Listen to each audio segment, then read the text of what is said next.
All right, that's match one going as predicted, but not without losses. That looked like a not so good Exodus setup getting beat by sloppy Hydra.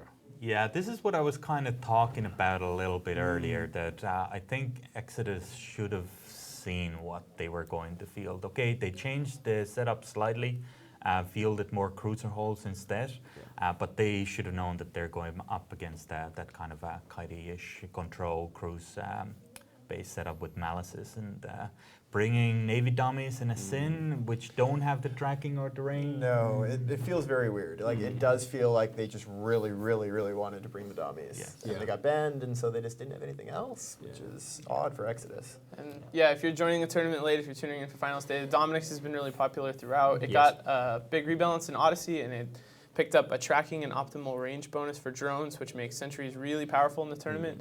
But a lot of teams have been doing this when Dominixes aren't available because the ban's going to other Domi holes, and the results have been mixed, but they're not as good. They're just can't do the same thing that Dominixes can do because of that new bonus. Yeah, and I mean, like, the Sin is viable if you shield tank it. The Navy dummies can work if you're taking advantage of their strengths, using the guns.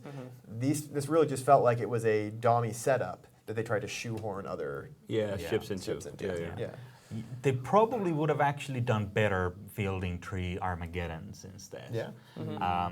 If they wanted to bring that kind of triple dummy-ish setup, bring 3 Armageddons instead and try to. They don't have the range though, of course. No, Hydra but could they, have just the pulled rest out of what they range. do is maybe more helpful Yes. for the tournament. Yes. So the other important thing to talk about in this match is they threw a Malice away. Yes. I mean, Hydra seemed that they had this so in the bag from the beginning. As soon as they were able to so quickly take down the Aneros. Yes.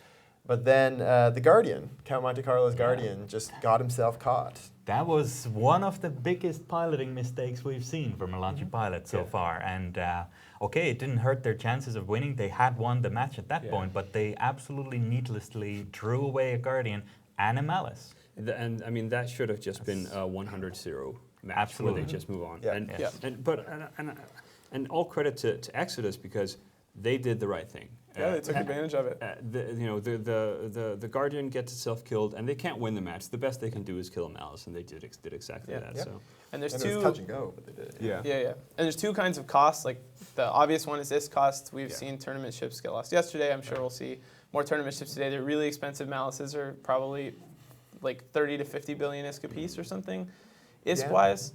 And then on top of that, Shadu was talking about during the actual match, it might be a big cost for Hydra in terms of being able to field Malices. There's a limited number of the ships on the server, and each team has limited access to those ships. So it really could be very significant that they might be down one. But we do speculate that they probably have 1 or 2 more. Well, we know that they have one more because they At least fielded one, triple yeah. Malices before, so they can just sub that into the Malice team. But they perhaps can't bring the triple Malice team, though I would be surprised if they don't have a 4th one. I mean, the cost on ISK perspective for either Hydra or PL or probably Ronin will not be of a concern. I mean, we don't consider these ships They're as pretty an well ISK base setup. They're not our assets as such. They are simply there to be used in tournaments. The cost is purely strategic. So I've actually got on our iPad app here an illustration that should show a little bit of what exactly happened with Count Monte Carlo's Guardian. This is an application that's using our Crest API. This is something that we also allow people to use themselves. We've made the whole endpoints for this public, so people can make their own apps. They can also use our website. Our Alliance Tournament website on our community site has links to a 3D viewer that's different than this, but in your web browser. null-sec.com is another great one made by players. And so this is actually showing a bit of the matches partway through, and the blue line you're seeing here is the path that Count Monte Carlo's Guardian followed. So he went along with his team down and to the left, and then came back up, trying to keep most range, but I think he just lost track of the one Navy Domi, which this red path is following here. So this is, let's see if I can zoom in on him here. That's now highlighting his. And this Navy Domi that came in managed to just get, Navy Domi here, Monte Carlo's Guardian here. The Domi managed to slip in, and Monte Carlo didn't move back at all. And so I'll now unpause it. Come on. Nope, there you go. There we are. So that actually goes on, and then this is the point where he starts getting neuted. So he just basically slipped into heavy newt range. And they essentially just used a Navy Domi as a heavy tackler on this, sent it straight in, and he lost track of the positioning there and And it couldn't looks get away. like the Navy Dummy dropped ogres perhaps, or some Yeah, heavy those drones. are heavy drones Looks there. like he droned, and Behind it. once he got into neut range, he dropped heavy drones. He knew he had got that Guardian And just did the landed most right on damage top of him. possible. He probably would have had guns as well, blasters very likely, and they basically just managed to let a battleship sneak up on them. Yeah, but it does look like, isn't the Guardian going, I mean, he takes a route behind his team and kind of stays safe, and then he goes forward. I wonder if there's anyone in trouble he had to go rep or... He didn't really go stay behind the team. He mostly stayed just sort of along with it. He Yeah. moved forward or to the side and then back, but never really moved up or away. And then, yeah, he just managed to get himself caught here. And at this point, he's also within range of some sentry drones from the other remaining battleships, and there he goes.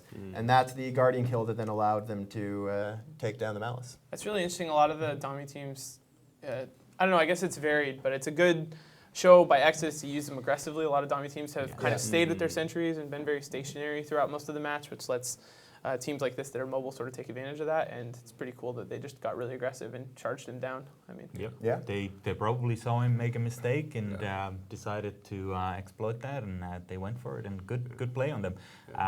It really shows that they can adapt on the fly though in the match. That they didn't go for the damage and try to win the match somehow, which they never would have. They instead went for those malices, and that's a really good show on Exodus's part, and really shows that they're a contender here. now I just have to see if they can adapt strategically in terms of composition. Because now they need to win a match if they want to stay in. They're up against the wall now. Well, this is where the Well. logistics comes into play, though, that we talked about yesterday. After the bans, you don't have a lot of time, and you need to be able to adapt really fast. And perhaps it looked like they weren't able to go to a different comp and therefore tried to shoehorn another one in. Let's see if they can perhaps try to... But like, do you take the chance and still try to go for the triple dummy setup, or do you say this didn't work, plan B? I think you'd keep it available. Obviously, Hydra's afraid of it. 'Cause Yeah, they if banned you it out.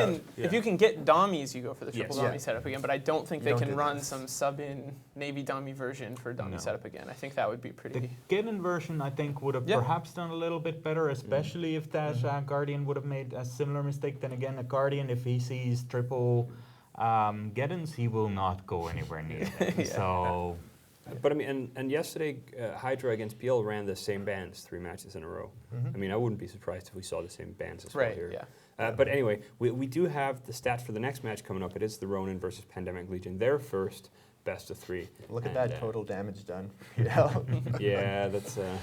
If you missed yesterday, go watch it. Yes, there was a lot of very expensive explosions in that PL versus Hydra series. Yeah. we definitely made Hydra pay for that spot. But then again, Hydra did win the series. they did win the series, and they are well on their way to winning some ships. And see PL losing to Hydra and then sneaking past Agony Empire, who have been surprisingly strong this tournament, looked really good.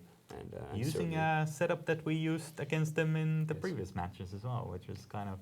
Yeah, Agony had been defeated by PL already once and then brought the same setup against PL again, and it didn't work again. All right, we're actually a few minutes ahead of schedule, and the match is ready. So let me just quickly give you the bans, and you can give me the prediction, so we'll go to the match. So the Ronin have banned out the Malice and the Dominics, 2 really strong bans. Pandemic Legion have banned out the Maulus and the Slipnir. Rise, who do you think is going to win?